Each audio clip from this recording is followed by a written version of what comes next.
Assalamualaikum warahmatullahi wabarakatuh. Waalaikumsalam warahmatullahi wabarakatuh. Sahabat sekalian, kaum muslimin dan muslimat di mana saja berada, berjumpa kembali dengan kami, Jasriman, penyuluh agama Islam pada KUA Kecamatan Padang Panjang Barat. Pada kesempatan kali ini, eh, kami bersama Kepala Kantor Kementerian Agama Kota Padang Panjang, Bapak Dr. Andes Haji Alizar Datuk Sindo Nantonga. Kita sengaja bersama beliau ingin menjelaskan tentang keberangkatan jemaah haji pada tanggal 2 yang insya Allah sudah mulai keberangkatan kloter pertama. Jadi bukan hanya Kota Padang Panjang tapi seluruh Indonesia akan mulai diberangkatkan pada tanggal 2 Juni yang akan datang. Terkait dengan keberangkatan haji ini, kita ingin meminta pesan-pesan beliau untuk para jemaah, baik sebelum berangkat ataupun selama berada di Tanah Suci. Apa-apa saja yang mesti disiapkan, apa yang mesti diwaspadai, lain sebagainya. Karena beliau bukan sekedar Kepala Kantor Kementerian Agama, tapi beliau sudah banyak berpengalaman menjadi ketua kloter pernah, pembimbing ibadah, ya langsung mendampingi jemaah haji di Makkah Al-Mukarramah pada waktu-waktu yang lalu. Karena itu Bapak Ibu sekalian, jemaah haji yang akan berangkat tahun ini di mana saja berada, kita simak pesan-pesan beliau. Mudah-mudahan apa yang beliau sampaikan ini bisa kita simak dengan baik, kita cerna dengan baik, sehingga menjadi bekal yang sangat berharga bagi kita dalam menunaikan ibadah haji. Mari kita simak, kita dengarkan apa yang beliau sampaikan.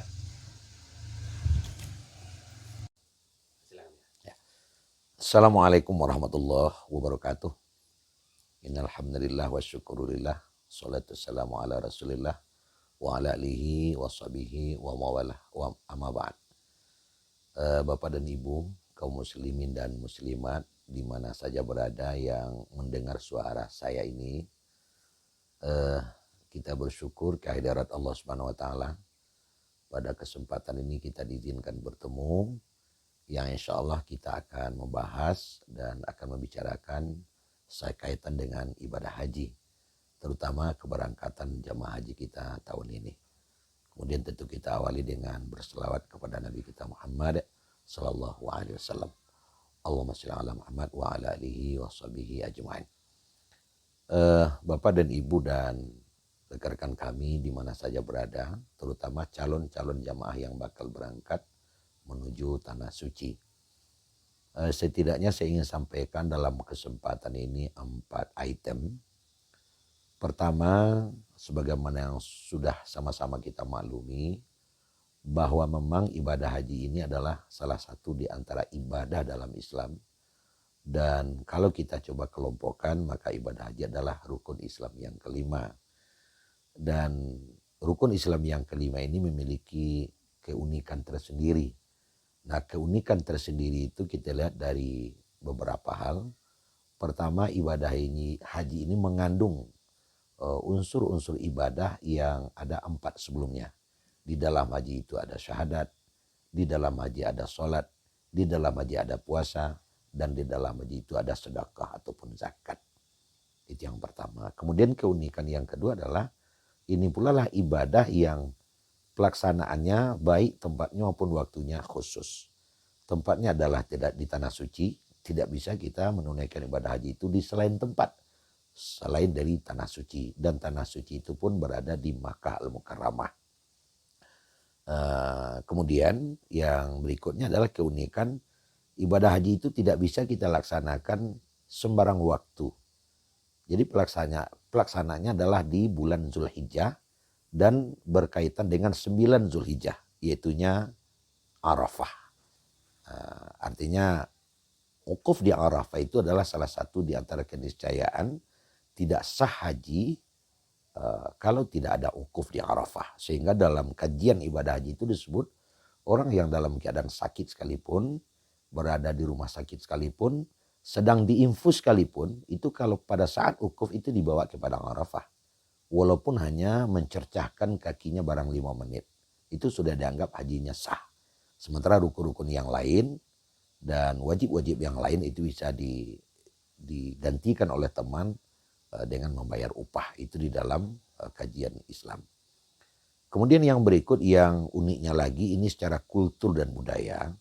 Oleh karena Al-Quran menggambarkan kepada kita pelaksanaan ibadah haji itu khusus bagi kita ajam. Ajam artinya orang di luar Arab itu min fajjin amiq, dari tempat yang sangat jauh. Nah, kita sama tahu makin jauh satu tempat yang kita tuju, tentunya persiapan kita harus makin matang.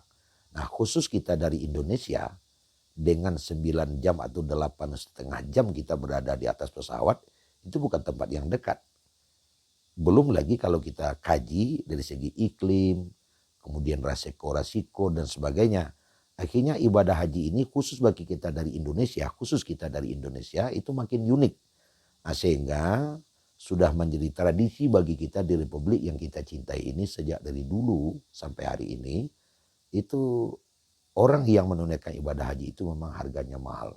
Bukan saja dari segi finansial, tapi juga dari segi psikis dan mental.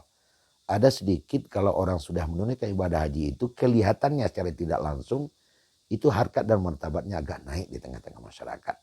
Apalagi pula disepakati, mudah-mudahan tidak termasuk ria, dengan disepakati pula oleh masyarakat kita ketika kita sudah pulang dari menunaikan ibadah haji, itu ada legitimasi untuk membubuhkan huruf H di depan nama. Atau haji bagi perempuan. Haji itu, hajah itu memiliki karisma tersendiri pula. Ini semuanya membuat haji itu makin harganya makin tinggi. Dan bagi orang yang melaksanakannya itu makin wah rasanya begitu. Nah, berangkat dari ini semua, tidaklah salah jika haji ini memang menjadi momok dan menjadi buah bibir di tengah-tengah masyarakat. Apakah dia sudah haji, kapan berangkat haji, di jalur keluarganya berapa orang yang sudah haji, dan sebagainya. Apalagi kalau kita kembali kepada sejarah yang dulu menunaikan ibadah haji itu ada 1 tahun, ada 1,5 tahun, ada 8 bulan. Ya tentu terbayang bagi kita bagaimana haji itu memang sesuatu yang sangat istimewa di tengah-tengah kehidupan kita. Berangkat dari itu, tentu dapat kita rasakan dan kita pahami dengan terjadinya kondisi yang terjadi 2 tahun belakangan. Nah, itu yang kedua yang ingin saya sampaikan. Di mana terjadi secara global pandemi corona sehingga ibadah haji itu stop selama 2 tahun. Nah, tentu bagi yang sangat kepingin menginjakkan kaki di Makkah Al-Mukarramah dan sudah mendaftar bakal berangkat akhirnya tidak jadi. Dapat kita bayangkan masyarakat kita, calon-calon jemaah kita, hatinya begitu rindu yang tidak terobati. Nah, untuk ini tentu saya ingin sampaikan kepada kita semua, ini istilahnya bukan salah bunda mengandung. Artinya kita sudah berbuat maksimal. Pemerintah kita sudah berbuat maksimal, bahkan dunia sudah berbuat maksimal untuk mengusir virus corona ini, dan upaya-upaya itu terus dilakukan sampai hari ini. Tapi oleh karena virus corona itu begitu menggamuk, tidak saja di negeri kita tapi di mana-mana, sehingga mengakibatkan ibadah haji pun atau wabil khusus di antara 2 tanda kutip pemerintah Arab Saudi pun menyetop masuknya calon jamaah ke tanah suci lantaran adanya sebuah ketakutan besar terpaparnya dengan virus corona ini. Untuk itu kepada yang calon-calon jamaah yang tertunda, tentu kami ingin berpesan, mari semuanya ini kita pertaruhkan kepada Allah. Karena Allah Subhanahu wa taala berfirman dalam Al-Quran, asa antakrahu syai'an wa huwa khairul lakum. Boleh jadi apa yang paling Anda benci itu adalah baik untuk Anda. Jadi kita tidak tahu apa hikmah di belakang ini. Nah, secara seluruh saya sering sampaikan di depan jamaah yang manasik bakal berangkat, yang kita kejar jika kita menunaikan ibadah haji ke Mekah tentu haji mabrur. Nah, haji mabrur itu bergaris lurus dengan maksimalnya kita melaksanakan item demi item, gerakan demi gerakan di dalam menunaikan ibadah itu. Apakah sempurna atau tidak? Kesempurnaan atau tidak kita melaksanakan ibadah bergaris lurus pula dengan kemantapan kita melaksanakan manasik. Nah saya tanya kepada jamaah, mana yang lebih baik kita manasik 1 tahun dengan 2 tahun? Semuanya sepakat menjawab lebih baik manasiknya 2 tahun sehingga akan lebih matang. Artinya apa? Dengan tertundanya ini ada kesan Allah sayang kepada kita agar kita lebih matang. Nah itu saya sampaikan kepada para jamaah. Mudah-mudahan dengan cara demikian kita bisa lebih sabar, kita bisa lebih menerima dengan tabah apa yang ditakdirkan oleh Allah Subhanahu wa taala ini. Nah, Bapak dan Ibu dan saudara-saudara dan rekan-rekan sekalian di mana berada mendengar suara saya ini, alhamdulillah, tsumma alhamdulillah. Kita memuji Allah, kelihatannya tahun ini 2022 ini Arab Saudi kembali membuka pintu gerbang untuk calon-calon jamaah haji untuk menunaikan ibadah haji. Sehingga yang selama ini rindu untuk menginjakkan kakinya tanah suci, insya Allah tahun ini akan bisa menginjakkan kakinya. Tentu kita bersyukur. Nah namun demikian oleh karena kita di Indonesia dan juga tidak berbeda dengan negara-negara lain, karena yang namanya Makkah itu adalah berada di Arab Saudi, sehingga kita tidak bisa untuk ikut campur dengan aturan, dengan regulasi yang dibuat oleh pemerintah Arab Saudi terhadap pelaksanaan ibadah haji. Nah satu di antara yang dibuat hari ini, pertama sudah dibuka. Yang kedua dibuka baru untuk 50%. Baru 50% yang. Jadi kalau kita dari Sumatera Barat yang biasanya itu berangkat kurang lebih 2.500 orang, maka untuk tahun ini hanya yang 4.500 saya maksud, 4,5, maka untuk tahun ini kita hanya berangkat 2.000-an. Nah khusus dari Kota Padang Panjang itu yang dapat jatah berangkat hari ini hanya 35 tambah 2 ada cadangan masuk menjadi 37 orang. Itu pun oleh pemerintah Arab Saudi sudah ditentukan hanya yang berusia 65 tahun ke bawah. Dan namanya kita di Kota Padang Panjang, bahkan di kabupaten kota mana saja pun di Republik ini menerima nama-nama yang sudah ditentukan oleh pemerintah pusat. Jadi kita memberangkatkan itu saja. Makanya kepada yang 37 yang bakal berangkat di Kota Padang Panjang tentu kami ucapkan selamat. Manfaatkanlah waktu ini dengan sebaiknya. Memang benar masih ada prokes, ya vaksin, meningitis dan sebagainya. Tentu kita lengkapi sedemikian rupa. Kita istiqomah dan konsekuen dengan itu. Alhamdulillah kami dengar dari petugas yang menghadapi ini semuanya sudah hampir finish, sudah hampir selesai persiapan jamaah itu, dan tentu kami mengucapkan selamat. Mudah-mudahan nanti dapat melaksanakan ibadah dengan baik dan pulang membawa haji yang mabrur. Nah bagi bapak dan ibu, pak dan mak kita yang 65 tahun ke atas atau yang belum berangkat hari ini, sudah disampaikan pula oleh pemerintah Arab Saudi dan juga sudah diambil kebijakan itu oleh pemerintah kita, tahun depan insya Allah 100%. Itu yang pertama. Kemudian yang kedua, 65 tahun ke atas yang bakal berangkat tahun ini lalu tidak jadi berangkat, maka tahun depan akan menjadi prioritas utama untuk berangkat. Bukan hanya sekadar itu, tapi juga petugas. Di mana petugas kemarin ini sudah direkrut 100%, untuk kita Sumatera Barat ada 10 orang, maka yang berangkat hari ini hanya 5 orang. Bagaimana yang 5 lagi berangkat tahun depan? Nah kalau tahun depan itu berangkat 100%, maka akan direkrut petugas 50% pula untuk memenuhi kota. Nah begitu. Itu yang ketiga. Kemudian yang keempat kami ingin sampaikan kepada kita semua, insya Allah sesuai dengan Qur'an yang sudah ditetapkan oleh pemerintah, tanggal 2 Juni ini akan mulai berangkat jamaah untuk menunaikan ibadah haji kloter pertama, dan khusus di Kota Padang Panjang di Qur'an mendapat kloter yang ke-8 atau kloter terakhir. Nah itu kita berangkat nanti insya Allah dari rumah tanggal 2 Juli dan terbang ke Jeddah tanggal 3 Juli jam 10-an. Jadi berangkat dari Padang Panjang tanggal 2 Juli, sedangkan berangkat ke Jeddah tanggal 3 Juli. Nah, tentu masih banyak waktu untuk mempersiapkan segala sesuatu yang perlu dipersiapkan, baik secara fisik maupun secara mental maupun infrastruktur yang lain-lain, termasuk persiapan-persiapan yang menyangkut dengan prokes dan kesehatan tadi. Nah Bapak dan Ibu, kepada yang bakal berangkat, tentu kami ingin pesan ini adalah suatu ruang dan peluang yang diberikan oleh Allah Subhanahu wa taala. Tentu kita syukuri dengan rasa syukur yang sedalam-dalamnya. Pertama, mari luruskan niat kembali. Innamal a'malu binniat, luruskan niat.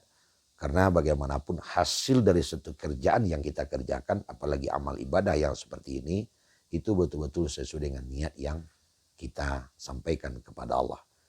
Tidak ada niat kecuali lillahi ta'ala. Banyak orang yang ingin menunaikan ibadah haji, tapi nggak nyampe ke Mekah. Tapi siapa yang sampai ke situ? Yang niatnya bulat. Nah, kita tahu bahwa memang walillahi 'alan nas hijjul baiti man istata'a ilaihi sabila. Yang berkewajiban untuk menunaikan ibadah haji ke Makkah itu adalah orang yang mampu berjalan ke situ. Banyak jamaah yang bertanya, kemampuan yang disebutkan oleh Allah di sini apakah kemampuan finansial atau kemampuan yang lain? Sebenarnya Bapak dan Ibu sekalian, kemampuan ini sangat komplit sekali. Tidak hanya finansial saja. Kalau hanya finansial, banyak orang yang sudah menyetor, banyak orang yang mampu, tapi nggak jadi berangkat. Jadi sebenarnya kemampuan di sini beda dengan kemampuan berzakat. Ada hitung-hitungannya. Jadi kalau ditanya, berapa juta rupiahkah uang kita baru wajib haji bagi kita? Nggak bisa dijawab itu. Malah ada yang namanya istito'ah li ghairi. Dia mampu kena yang lain. Mungkin dia juara MTQ.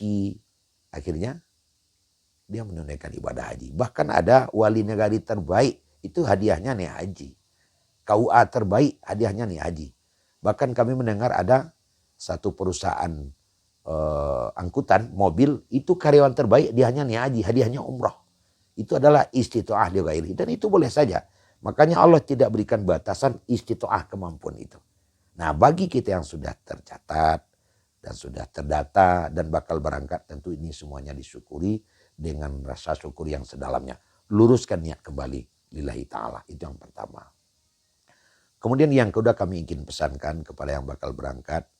Hendaklah kita kembali untuk mengulang, untuk mereproduksi kembali dalam ingatan kita. Item demi item ibadah yang bakal kita laksanakan. Pertama, apa yang harus kita kerjakan di rumah sebelum berangkat. Memang tidaklah menjadi kewajiban untuk melaksanakan walimatus safar. Sedikit mengadakan kegiatan acara-acara dengan sanak famili, makan makam dan berdoa. Tapi itu baik untuk dilaksanakan. Kebaikan itu ada dua. Pertama adalah bagi orang yang kita panggil, yang kita undang melepas kita.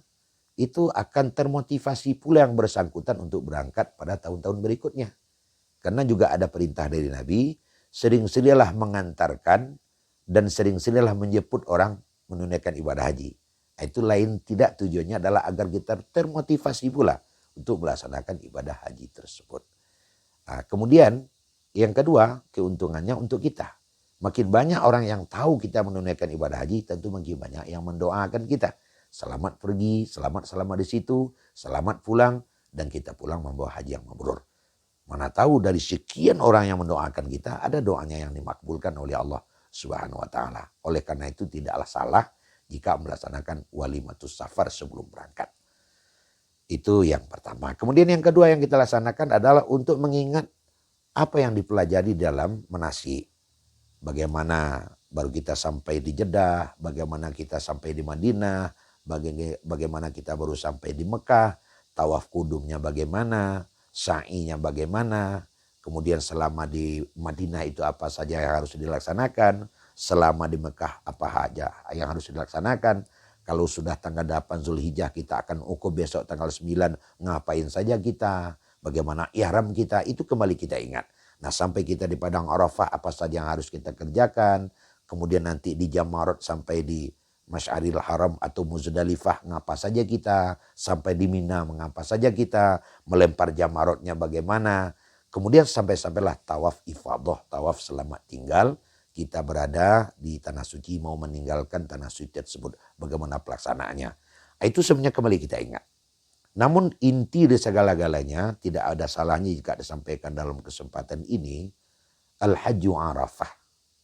Haji itu adalah hadir di Arafah. Karena pada saat jamaah itu hadir di Arafah, itu malaikat turun. Dan malaikat mengumumkan dan malaikat mencatat. Inilah orang-orang yang akan jadi ahlus jannah, calon-calon surga yang akan diterima oleh Allah nanti di surga Jannatun Naim. Nah, di Arafah itu adalah hari kita mengadu kepada Allah Subhanahu wa taala. Apa saja. Makanya bara'atu minallah war rasul. Di waktu itu kita mengadu kepada Allah atas apa yang sudah kita lakukan selama ini. Makanya orang yang sudah hadir di Arafah itu sudah haji sesungguhnya. Dan tidak hadir di Arafah itu tidak haji. Nah, ingat kembali, padang Arafah itu akan mengingatkan kita kepada 3 peristiwa setidak-tidaknya. Pertama, kita diingatkan oleh padang Arafah kepada awal kehidupan. Yang kedua, padang Arafah mengingatkan kita kepada akhir kehidupan. Dan yang ketiga, padang Arafah mengingatkan kita kepada hari akhirat. Hari setelah hari ini. Ketika padang Arafah mengingatkan kita kepada awal kehidupan, maksudnya disitulah Adam dan Hawa bertemu dulu. Kalaulah Adam dan Hawa tidak ketemu, ya tidak ada kita. Itu yang teringat. Yang kedua, padang Arafah mengingatkan kita kepada akhir kehidupan. Di padang Arafah kiri kanan muka belakang semuanya berpakaian putih. Nah, pertanyaannya kapan kita berpakaian putih? Seketika nyawa sudah berpisah dengan badan, yaitunya kain kafan. Itu artinya mengingatkan kita kepada akhir kehidupan. Apa yang harus kita persiapkan sebelum kain kafan itu melekat ke tubuh kita. Kemudian yang ketiga mengingatkan kita kepada hari akhir. Maksudnya adalah padang mahsyar. Lautan manusia. Begitulah kira-kira miniatur padang mahsyar yang ada di dunia. Dan pada saatnya nanti di yaumil mahsyar, di padang mahsyar kita akan ketemu betul seperti itu. Bapak dan Ibu, nanti setelah kita sampai ke padang Arafah akan terasa betul betapa masing-masing kita sibuk beribadah, sibuk berzikir, sibuk berdoa, sibuk sholat. Begitu pula nanti kita di padang Arafah, kita sibuk masing-masing menunggu hisab. Jadi dengan adanya 3 ini, makanya kepada kita semua persiapkan betullah diri kita di padang Arafah tersebut dengan mempersiapkan diri semenjak mulai hari ini. Dan saya yakin kepada Bapak, kepada Ibu yang bakal berangkat tahun ini, insya Allah pulang akan membawa haji yang mabrur.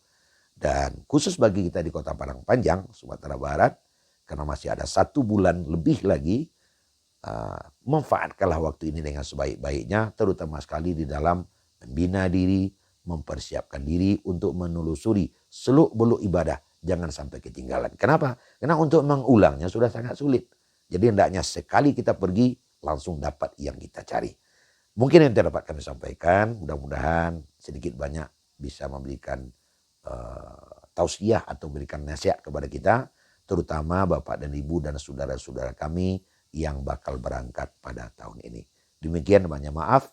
Bila taufiq wal hidayah. Assalamualaikum warahmatullahi wabarakatuh.